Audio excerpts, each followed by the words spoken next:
जरा सोचो, एक दिन बीच मैदान में तुम्हारी आंख खुले और तुम्हें अपनी बीती जिंदगी का कुछ भी याद ना हो, ऊपर से तुम्हारी कलाई पर एक अजीब सी चीज बंधी मिले। कुछ ऐसा ही होता है जैक के साथ। उसे कुछ याद नहीं था कि वो कौन है और यहाँ कैसे पहुँचा। उसके पेट पर जख्म थे और जमीन पर एलिस नाम की एक लड़की की तस्वीर जिसे वो जानता नहीं था। साथ ही उसके हाथ में एक अजीब सा डिवाइस लगा हुआ था। बहुत कोशिश करने के बाद भी जेक उसे अपने हाथ से निकाल नहीं पाया। अचानक 3 घुड़सवार वहाँ आए और उन्हें लगा कि जेक कोई भगौड़ा है, इसलिए उन्होंने उसे पुलिस को सौंपने के लिए बंदी बना लिया। लेकिन जेक ने अपनी बहादुरी से एक एक को मार गिराया। फिर वो उनके कपड़े और बंदूक चुरा कर घोड़े पर पास के गाँव में पहुंचा। उसे एक खाली घर दिखा जिसके अंदर वो पानी ढूंढने लगा, लेकिन तभी मेकैम नाम के एक आदमी ने उसके सर पर बंदूक रख दी। लेकिन जैसे ही उस आदमी ने जेक के जख्म देखे, वो उन पर मरहम लगाने लगा। उसने बताया कि कई साल पहले गांव में एक सोने की खान हुआ करती थी, लेकिन जैसे ही सोना खत्म होने लगा, लोग इस इलाके को छोड़कर चले गए। अचानक बाहर से गोलियां चलने की आवाज आने लगी। ये पर्सी था जो सब पर धौंस जमा रहा था, क्योंकि उसके पिता की गाय भैंसों की वजह से ही गाँव का खर्च चल रहा था। तभी डॉग ने अपने पैसे मांगे, क्योंकि पर्सी हर बार मुफ्त की शराब पी जाता था। इससे पर्सी को बहुत गुस्सा आया और वो डॉग को पीटने लगा। मेकैम उन्हें रोकने आया तो पर्सी ने डॉग के लिए भीख मांगकर उसका मजाक उड़ाना शुरू कर दिया। जब पर्सी ने धौंस जमा कर जेक से पैसे मांगे तो जेक ने साफ इनकार कर दिया। एला नाम की एक लड़की दूर खड़ी ये सब देख रही थी। गुस्से में पर्सी हवाई फायर कर रहा था, लेकिन गोली गलती से एक आदमी को लग गई, इसलिए वहाँ का पुलिस वाला उसे गिरफ्तार करने आ पहुंचा। उधर 3 मजदूर भैंसों को चराते हुए आराम कर रहे थे। एक मजदूर तालाब में हल्का होने गया और तभी जोरदार धमाके से चारों ओर जबरदस्त रोशनी हो गई। जब वो तालाब से बाहर आया तो उसने देखा कि पूरा इलाका जल गया था और इस अनोखी घटना में सारे जानवर और मजदूर मारे गए थे। पुलिस वाले ने पर्सी को पकड़कर जेल में डाल दिया। तभी उसे एक भगौड़े का इश्तिहार दिखा जिसमें जेक की तस्वीर थी। वही जेक एक दुकान में था जब एला उसके पास आई और उसकी कलाई पर बंधे उस अजीब डिवाइस के बारे में पूछने लगी। उसी वक्त टैगर्ड अपने आदमियों के साथ उसे गिरफ्तार करने आ पहुंचा। उसका पोता एमेट बाहर खिड़की से नजर रखे हुए था, लेकिन जेक ने अपनी ताकत से एक एक को धूल चटा दी और जैसे ही वो पुलिस वाले टैगर्ड को मारने लगा तो एमेट तुरंत ही उसे रोकने आ गया। तभी एला ने उसे बेहोश कर दिया, जिससे जेक को अचानक कुछ दिखाई दिया। उसे वो तस्वीर वाली लड़की एलिस, एक पुराना घर, कुछ सोने के सिक्के, जबरदस्त रोशनी और कुछ अजीब से आकार दिखे। जब उसकी आंख खुली तो वो पर्सी के साथ जेल में था। उधर पर्सी का बाप डॉलराइट जिंदा बचे मजदूरों को पीटकर पूछ रहा था कि उसके इतने सारे जानवर और मजदूर कैसे मर गए। तभी उसके चेले मैट ने आकर बताया कि पर्सी को जेल हो गई है और मशहूर जेक लौट आया है। वही पुलिस स्टेशन में टैगर्ड ने बताया कि जेक पर तोड़फोड़ और लूटमार के अलावा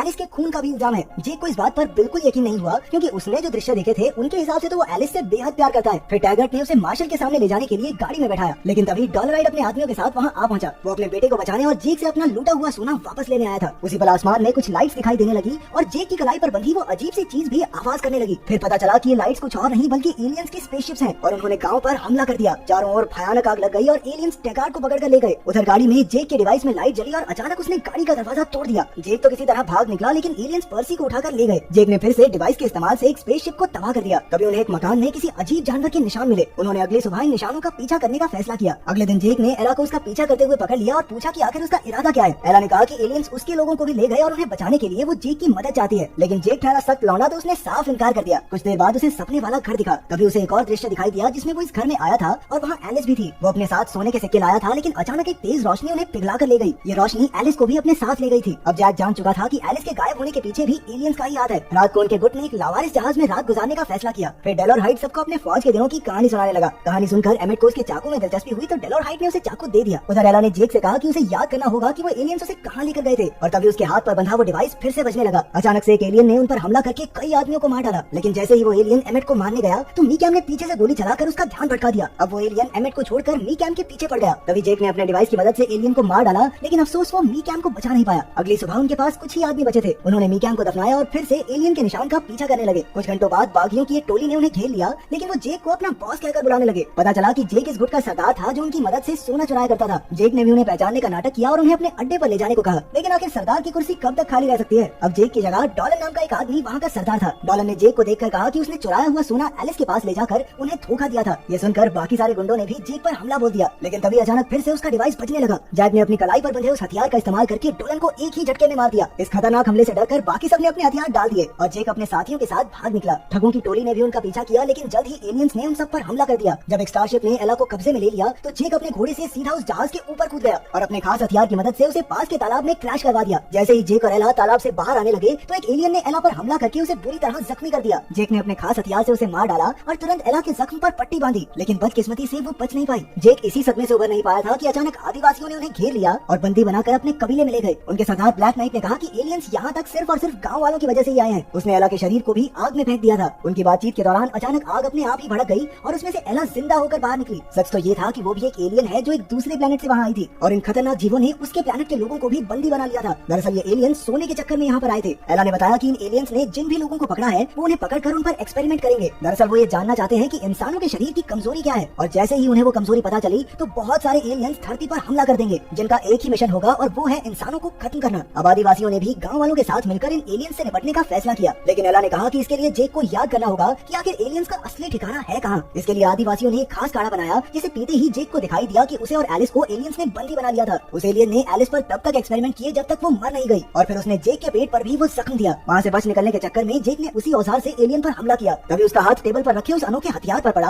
और वो डिवाइस उसके हाथ में लॉक हो गया। इसके बाद जेक किसी तरह वहाँ से भाग निकला और उसे याद आ गया कि वो एलियंस की मदरशिप में था जो कई गुफाओं के जंजाल के बीच में खड़ी है। अगली सुबह सभी लोग उन गुफाओं तक पहुँचे जहाँ उन्हें मदरशिप दिखाई दी। अचानक एक छोटा जहाज उड़कर मदरशिप के अंदर चला गया। वो जानते थे कि वो इन एलियंस का मुकाबला अकेले नहीं कर पाएंगे, तो जैक अपनी ठगों की टोली को भी बुलाने चला गया। वो सब तो एलियंस से ज्यादा दूर जाना चाहते थे, लेकिन जेक ने उन्हें समझाया कि कभी ना कभी तो तुम्हें सामना करना ही पड़ेगा, नहीं तो ये अजीब से जीव पूरी धरती को तबाह कर देंगे। आखिरकार जेक उन्हें लेकर गुफाओं तक पहुंच गया। रात में सभी लोगों ने मिलकर अगले दिन का प्लान बनाया। अगले सुबह जेक के कुछ साथी मदरशिप पर चढ़कर कुछ बॉम्ब्स रखाए। उनकी तरकीब काम कर गई और बॉम्ब्स के धमाके से कई एलियंस बाहर आ गए। उन्होंने मिलकर एलियंस पर हमला किया। दोनों गुटों में जबरदस्त लड़ाई शुरू हो गई। वहीं एला और जेक गुफाओं में मदरशिप का रास्ता ढूंढने लगे। उन्हें खुदाई की मशीन दिखी और अंदर जाकर उन्हें सारे बंदी बनाए हुए लोग भी मिल गए। उन सभी को एक तेज रोशनी ने सम्मोहित किया हुआ था। उन्हें छुड़ाने के चक्कर में जेक ने भी उस रोशनी को देख लिया, लेकिन इससे पहले कि जेक पूरी तरह सम्मोहित होता, एला ने लाइट को गोली से फोड़ दिया। आखिरकार सारे लोग जाग गए और एला ने उन्हें रिहा कर दिया। वहीं जेक ने और आगे जाकर कई एलियंस को अपनी कलाई पर बंधे हथियार से मार गिराया। एला भी सभी लोगों को बाहर पहुंचाकर उसके पास लौट आई। गुफाओं के बाहर भी एलियंस का आतंक जारी था। एक एलियन ने एमेट का पीछा किया, लेकिन वो मौका देखकर छुप गया। जैसे ही एलियन उसके पास आया, एमेट ने हिम्मत दिखाई और डॉलर हाइट के चाकू से उस पर वार किया। वहीं एला ने जेक से कहा कि वो उसकी कलाई पर बंधे हथियार में धमाका करके पूरी मदरशिप को तबाह करना चाहती है, लेकिन जेक किसी भी तरह उस डिवाइस को उतार नहीं पा रहा था। उसे समझ नहीं आ रहा था कि आखिर क्या करे। तभी उसके दिमाग को शांत करने के लिए एला ने उसे चूम लिया। तभी अगले ही सेकंड वो डिवाइस अलग होकर नीचे गिर पड़ा। एला उसे लेकर शिप के और अंदर चली गई। वो उसमें धमाका करके सभी इंसानों को बचाने के लिए अपनी जान को कुर्बान करने के लिए भी तैयार थी। जेक भी उसके साथ जाना चाहता था, लेकिन अचानक से और एलियंस आ गए तो उसे मजबूरन भागना पड़ा। बाहर सबने गुफा से लोगों को जिंदा लौटते देखा, लेकिन डॉलर हाइट ने देखा कि जेक और एला उनके साथ नहीं थे, इसलिए वो उन्हें बचाने गुफाओं में घुस गया। वहाँ जेक एक एलियन के कब्जे में था। उसने जेक को सर्जरी टेबल पर बांध दिया, लेकिन ऐन वक्त पर डॉलर हाइट ने गोलियां चला दी और एलियन का ध्यान भटका दिया। जेक ने मौका देखकर पिघलते सोने का डब्बा फोड़कर एलियन के सर पर गिरा दिया। इससे वो एलियन वहीं जलकर राख हो गया। एलियन समझ चुके थे कि वो अब हारने वाले हैं, इसलिए मदरशिप अपने ग्रह पर वापस लौटने के लिए तैयार हो गई। जेक और डॉलर हाइट सही समय पर गुफाओं से निकलकर बाहर आ गए। वहीं एला ने अंदर से उस हथियार में विस्फोट कर दिया, जिससे जबरदस्त धमाका हुआ और मदरशिप आसमान में ही तबाह हो गई। आखिरकार उन सबने मिलकर एलियंस पर जीत हासिल कर ली थी। सभी लोग अपने पिछड़े परिवार वालों से मिल गए। बाद में जेक ने उस पुराने घर में जाकर एलिस की याद में फूल चढ़ाए। उसने वापस लौटकर अपने आप को पुलिस के हवाले कर दिया, लेकिन पुलिस वाले टैगार्ड ने कहा कि उसे चिंता करने की कोई जरूरत नहीं है। पुलिस रिकॉर्ड्स के हिसाब से वांटेड क्रिमिनल जेक तो गुफाओं में ही मारा गया। आखिरकार जेक उन सभी से विदा लेकर एक नई जिंदगी की शुरुआत करने निकल पड़ा।